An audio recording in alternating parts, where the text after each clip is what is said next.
إن الحمد لله نحمده ونستعينه ونستغفره ونعوذ بالله من شرور أنفسنا ومن سيئات أعمالنا. من يهده الله فلا مضل له ومن يضلل فلا هادي له. وأشهد أن لا إله إلا الله وحده لا شريك له وأشهد أن محمدا عبده ورسوله. يا أيها الذين آمنوا اتقوا الله حق تقاته ولا تموتن إلا وأنتم مسلمون.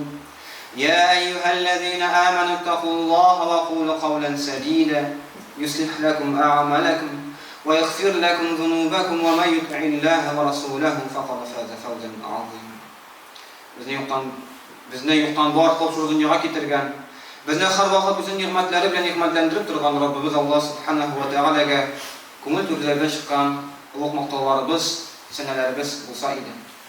Bizga Qur'on negizida yashab ko'rsatgan, Qur'on negizida yashasangiz ikki dunyo baxtiga erishirsiz deb aytib qoldirgan suyukli payg'ambarimiz Muhammad sallallohu alayhi va sallamga ko'ngil to'kiladigan chiqqan savol shariflarimiz har vaqt erishib tursin. Allah Rabbi şu cuma günün har başı bizim hayırlı umre kılsın. Şunda Allah Teala yurtuna yığıp azına bulsa da yana ilimler alıp algan bilimleri bilen Allah Teala har birimizge hayırlı amellerine kıldıra nasip eylesin. Şu vakazı bizde İblis melğunun mekri turunda onun adam bağların turu yoldan yazdığı üstünde alınmadan işi hakkında şibet gidesiniz gibi. Peygamberimiz sallallahu aleyhi ve sellem'in bir meşhur hadisindeydi, İblis'in tahıtı değil, İblis'in sonu su üstünde değil. Dengizin ortasında hamşuşundan o özünün askerin jibeleri kişilerini ağır vasfese kılsın için. Kişilerge vasfese kılsın için şu urunundan o değil, askerin jibere hamdın sayın Allah değil, kilip değil, Allah değil, açıp bileler değil. Hesap kılana var, onun karşında değil, kim nefse işlergendeki turunda. Kim nedir olmak değil, kim nedir sin işlemedin deyip Allah'a beyer bile. Hem Hasan el-Basri isimli o bir alimimizden sorağaçtın, İblis yıkım edip sırıyorlar. Kişiler Hasan el-Basri'den İblis yıkım edip anlastırağı bireler şu vakitini Hasan el-Basri eyte yok değil, oldu yıkılamıyor değil. Eğer de oldu yıklasa değil, bir güne mezgilge yıkıla gitse de değil, adam bağları tanış sulap kuyruğa değil. Jingil güne sulap kuyruğa idi, ez güne yıkıla gitse de değil. Şuna da İblis melğun o yolda gitmeyi ağır bir de hatta yıkılamaydı, bütün turmuşun bağışlayan adam bağların o yoldan yazdırır. Çünkü İblis o yolu adam kayıplı deyip onu cennetten kovulduğuna.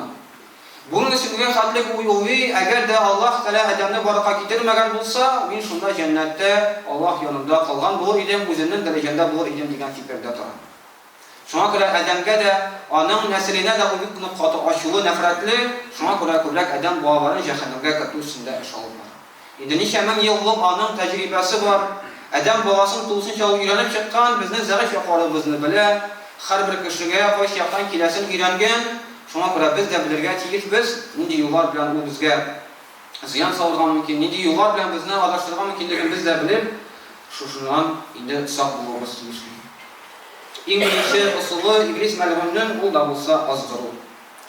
Ol da bulsa azdırı, hamının hakkında Kur'an'daydı, İblis olgan da vakitinde Allah Teala'dan minen kaldır minna kıyametine hatta vakat bir dip sıramıştın, eyde senin kudretinle ant itemin, min avarını azraşakmın değil.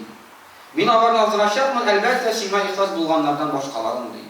Allah Teala karşında ant ite la uvennehum ecma'in de min avarını değil, azraşakmın değil. Hamne bu azdırı diyeni o'zi 5 turdan turadi. 5 turdan turadi ham eng birinchi shayton tili adam bağların kufrlikka, zo'r gunohga shirkka shug'ullanadi. Agar da kishini kufrlikka, shirkka shig'arar ekan, iblis inshona u rohatlana boshlaydi. U siyna tag'in bir adam bağasini jahannamga ikkidan uzoqdan yertdim deydi.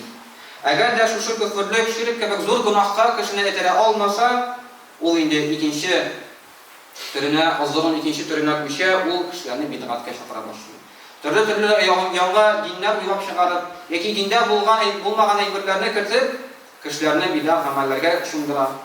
Çünkü bid'at, İblis karşında gadi günaha karaganda kurkamrak, anın için seyitlirak, ne için degende, çünkü kişi günah kılganda o günahısından tövbe etkilerge mümkün. Yani bid'at amel kılışı uzun turu yolda bulgan deyip sanayım.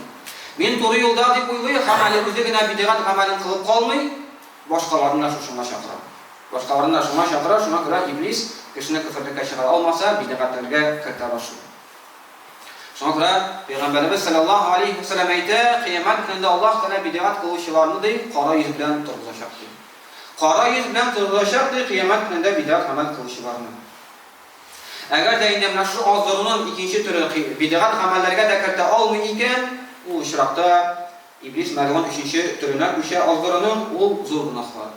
O gıybet şirevler, hamur kullanı başka türlü şu zor günahlarına kişinin tartar başlıyor. Eğer de yine şu günahlarına kişi gerçekte olmasa, azdırının dördüncü türü var, o da bulsa kişkine günahlar. Kişi uyguy bu bit kişkine günahlar gına onun ziyanı yok deyip, kişkine günahları onun kubeygana. Nişik tamşılardan kul yığan kebek, ışkından yangın baraka kilgen sıman adam babası da zor günahlarga şumup, kişkine günahlarga şumup, şu kişkine günahları ana kırnap zor günahlara getirirler. Eğer de indi adam babasına şu azdırının dördüncü türünde şeytan kişide olmasa, o beşinci türüne kuşa, o da olsa vakitli boşqa uzdurur. Vakitli boşqa uzdurur, kerakmagan faydasız ameller bilen, kerakmagan şiirleşmeler bilen, bulsun o kerakmagan artık köp oyunlar oynab oturup bulsun, kerakmagan tapşırıqlar qarab, kerakmagan eybirlerge vakitni uzdurup, adam babası Allah'ını zikir etüden, İzin ameller kıldan ekinden yiragaya, onun yüreği katılanan sayın o Kur'an Kur'an'da da rahat duymuyor, namazının da temin bilmiyor. Şurayı ettirip o izin amellerden yiragaya var. Bu muhterem cemaat birincisi buldu, şeytanın birincisi ısırı uğradısa az durur. Eğer de yine şeytan bana şu olmasa, o ikinci ısırına kirişe, o da olsa dünyanı bize olur. Dünyanı mağdur etip kürsət olur. Hamının hakkında da Kur'an'da, El-Hicr suresinde eydi, Allah Teala münashahat etib eydi İblis, Rabbim, meni adaştırgan üçün, men hiç şiksiz avarga dünyanı bize ko'rsatacakmın deydi. İblisning ko'nglidagi takabbürligi şunun qattiq güçlü, o şunun qattiq o'zini durust deb sanay, hatta Allah Teala'ga aytdi, sen meni to'g'ri yo'ldan adaştırganing uchun deydi. Allah Teala'ni g'aybli Allah Teala'ga qarshi aytdi, meni adaştırganing uchun men adam bovardan dünyani bize matur etib ko'rsatirman deydi. Ham kishi shu dunyoning go'zalligini, maturligini qiziqib, butun uy fikrlari bilan şu dünyaya şuman. O dünya turunda gana uyuy, şu dünya işine var, dostlaşa var, dünya işine dip kuruşalar, dünya işine dip okuy, ham başkası bu dünyada məngi yaşayan şuman. Bütün uy fikirleri, bütün omtoluşları fakat dünya malı bilen gana beyli bulan. Şunun arkasında adam bağları, şu dünyada bulgan avtoritet bulsun, hakimlik bulsun, boylu ardından kuva başlayı, don kazanı, kumul aşılar bütünüsü adam bağasının birinci oranına kırpar. Şundan ardından kuvup adam babası kızganışa karşı cehennemde bulur. Şulayıp adam babasına İblis dünyada gana bize ko'rsatmay, bu dünyadaki bulgan günahlarından matur etip ko'rsata başlıyor. Orunlarının sözlerini orunlarından alıştıra, izgilikten aşarlık edip, naşarlığını gidişe matur etip ko'rsatar. Şu buna rişvatını, bungisine gülep deb aytilar şoybi. Yarım şara yürünü, alğa gidişenlik, iskustva, başkası deb aytilar, dinni, kiyinip yürünü, Allah koşkanlarının ötevini artta kaldı ham başka türlü şu diyemsiz sözler bilen atıyorlar. Hamide eğer de İblis melun adam bağlarına, dünyanı bizepkine avarını buza olmasa, o indi üçüncü usulga kişi, o da bulsa Allah'ının yolundan şekilleştirir. Allah'ın yolundan şekilleştirir, bunun hakkında da El-A'raf suresindeydi, İblis şu Allah Rabbimizden müracaat edip eydi, sen beni araştırgan için, men hiç şüksiz senin kuru yolunda avara karşı çöşekmün deydi. Hiç şüksiz senin kuru yolunda avara karşı çöşekmün deydi, bu ağda bile İblis melun, hem Peygamberimiz sallallahu aleyhi ve sellem'in de hadisinden biz bilebiz. Peygamber aleyhissalatu vesselam aytdı, nindi güne izgi yollar bulsa da deydi, şu her bir izgi yolda şeytanlar oturardı. Ama var adam doğadan kire uyvargan mecbur eder. Misal için kişi namaz okurga deb niyetledi, şeytan şunduk dili bana aytdı, nerse kire olsun diyor. Buna şunu işleysen var, ölgürmeysen, sonra okursan, kartayga pensiyaga çıkar deyip, nindi güne kişi izgi amal kılırga tilese de, adam doğasına karşı şunduk şeytan vesvesesini bilir. Şunduk ana kire uyvargan mecbur eder. Haminde kişi tırışırga, ahırga katılıp, izgiliğini alıp, gittirige buluşur. Şuna göre, men endi namaz okuymadı, men endi to'g'ri yo'lda hali deb tinchmanasi tugul, chunki iblis oxirga qatli biz o'lgancha bizim yonimizdan ketmay, bizdan hech yo'g'i amalimizdan ajrin bo'lsa keltirga turishadi. Namaz o'qiganda uyvar bilan aloqaga kirib ketib, ixlosligimiz yo'qolib, yoki niyatimiz o'zgarib, shu amalimizdan da biz quloq qog'irga mumkinmiz. Şuşu büyük galimimiz Ahmad ibn Hanbal ölgən vaxtda o indi ölür aldından avırtıb orun üstündə yatkanda sataşıb yok degan sözler aytdı. Ağana kilgəç oquşulara soru, ey oquşubuz sen niyə yok deyib aytasın degeç. Ul aytdı, "Mənə mənim ayaq başında iblis basıb turadı." Benim ayaq başında iblis basıb tura ham aytdı, "Ey Ahmad qutuldum indi" deyib. "Ey Ahmad qutuldum" deyib aytdı. Mənim aytam yox, hələ qutulmadım deyib. Çünki iblis hatta mənə ölgəndə də yanımızdan gitmey, bizni tırışa əcirlərimizi kim etirgə? Cəhənnəmə etirgə Allah saxlasın. İndi şuşu üçüncü usulunu da əgər də iblis məlum kullana olmasa, bu dördüncüsünə qışa, o da bulsa adaşdırır. Adaşdırır, bunun haqqında da Ən-Nisa surəsində Allah Rabbimiz aytdı, Allah ona lənət qıldı, xam iblis aytdı, min senin bəndələrindən bir şiksiz özümə tiyişli ölüşünü alacaqman. Avarını əlbəttə adaşdıracaqman, avarda xiyal və ümid oyatacaqman deyib. Avarını bir şiksiz adaşdıracaqman deyib, iblis məlun Rabbimiz Allah subhanahu wa ta'ala vəqdə bilən. Xam bu uşaqda iblis nəsəşlik kişinin Allah təala turunda fikrini üzgərtirgə tırışar. Kişinin fikrini üzgərtirgə tırışar, xam kişi uylab çıxarılğan dünyada yaşayır. İllüziyalarda, xiyalarda yaşayıb yürüyür. Bütünlüy başqa türlü bu dünyanı göz aldına getirər. Şuna görə də Peyğəmbərimiz sallallahu aleyhi ve sellem aytdı, Allah təala turunda neçə uyğasanız, Allah təala da sizə şunday fikirdə bulur. Şunday rəvişdə bulur, şuna görə Allah Rabbimiz turunda yaxşı fikirlər bulur. Şuna görə də kişinin fikrini şeytan üzgərtkəç bugün görəbiz, kişilər dinni üzlərinə gerek bolğanlarına kullanırlar. Din bizə balağa isim qoşqanda nikah vaxtında iki kişi ölləşdirə gerek degan fikirlər turuşular kullanırlar. Dində qazanışa qarşı şeytan avarını adaştırıb, avarda başqa türlü fikir bilgən. Hamına şu dört usulunu iblis məlum kullanıb, bizni ni qızğanış turu yoldan yazırıqa çalışır. Ham en qorxunuşu şunda ki, qiyamet günündə şeytan ardından yerliklər onun yanına yığıb kilgəş, ey Rabbimiz, mənə şu iblis bizni turu yoldan yazdırdı. Anğa cazanın en zorusun bir digeçtin, iblis nərsədir?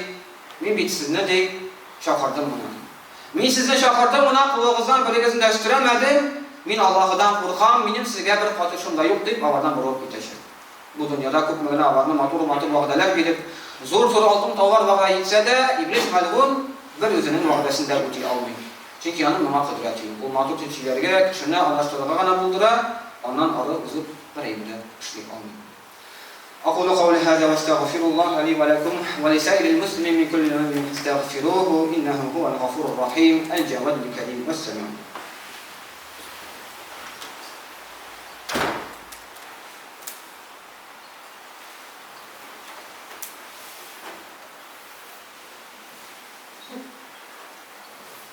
الحمد لله رب العالمين والصلاة والسلام على نبينا محمد وعلى آله وصحبه أجمعين.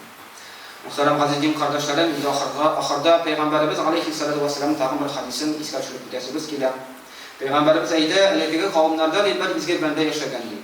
Bir izgir bəndə yaşayan bir avulda namazlarını oxuğan, köp qeybədət qılğan, şundan bana bir gündə xəbər kilib ilişə, körşü avulda kişilər ağaçlar tapılanlar şirk qılalar deyil. Şundan bu baltasını havada, şu ağaçın şəvanlı bir ulaşıram. Biləbiz, Müslüman bəndəsi əgər də bir günah qılğanını görə bilirkən, biz onu üç türlü yoldan tutatavabız. Birincisi, qul bilən, ikincisi, dil bilən, hem üçüncüsü, en zərif derecesi, o da bulsa, umulda riza bulmalı. Bu indi bəndə bir nıq imanlı, şuşunda güçlü, quvvetli bula, baltasını alıp, qulun bilən günahını tutatağını yolğa çıqa. Qarşısında, bunun barğanda iblis bizi çıqa. Sorayım, bundan qaya barasın deyib, bu eytən bina deyib, onda günah var, günahını tutatırğa barar deyib. İblis bana kirek uyardan mecbur etmek işi bular. Nəsəgə kirek olsun qayda bar, özünü bil, namazlarını oxum, onda qatışma deyib, anı kirek bölüb vermək işi bular. Lakin bu kişi aytan yox deyib, min baram deyib. İblis bana söz bilən tutat almağaç, bular güreşə, soğuşa başlayırlar. Hem soğuşan vaxtda bu izgir kişi iblisin jini. İblis hasta qalır. İndi söz bilən də, güç bilən də jini almağaç, iblis məkir bilən, xayrə bilən jingərgə tırışar. Olayda, əydələ deysin deyə anda barmasam, min şəmakını sayınlıqda bilən, məndə rastınğa deyil bir altın axşa salıb baraşaqmın deyil. Şunda bu kişinin aşanıb, şuşu baylıq qaldanıb, yarar deyil, biz avaşıb qaytıb gitir. Yetə bilən uyansa, məndə rastında axşa var. İkinci günlə uyana, məndə rastında axşa yox. Şundan bu baltasını havada, yanlardan teki ağaçın şəvam deyil yol başlar. Yolda barganda karşısına tagın iblis çıga, tagın şu soralarını bire bu kişi ayta, yok men baram deyip, bular tagın suguşa başlıyor. Şol vakitni bu kişi asta kala. Bu kişi asta kala. Şundan aptırap sorau bir ibliske. Men seni bir neçe günlük jingdim, neçe kadir jingildim degeç. İblis ayta, o günni sen Allah rızalığı için bardın. Bugün indi akşam bulmağın için barasın deyip. Şuşunday takva bendani de, şuşunday izgi kişini de şeytan anın niyetini özgertip bozar. Eğer niyetimiz Allah rızalığı için bulsa, eden babası katta iblisin de jingi ala. Eğer niyetimiz rızık bulmasa, Allah saklasın kılgan amelleri size boşuna gider. Şuna göre Allah Rabbimiz her bir şey nasip etsin. Şu dünyada Allah tala kuşkanlarını ötep, bu tıyganlardan tıyılıp yaşarga, hamna şuşunda jiygan kebek cennetlerde de jiyirga nasip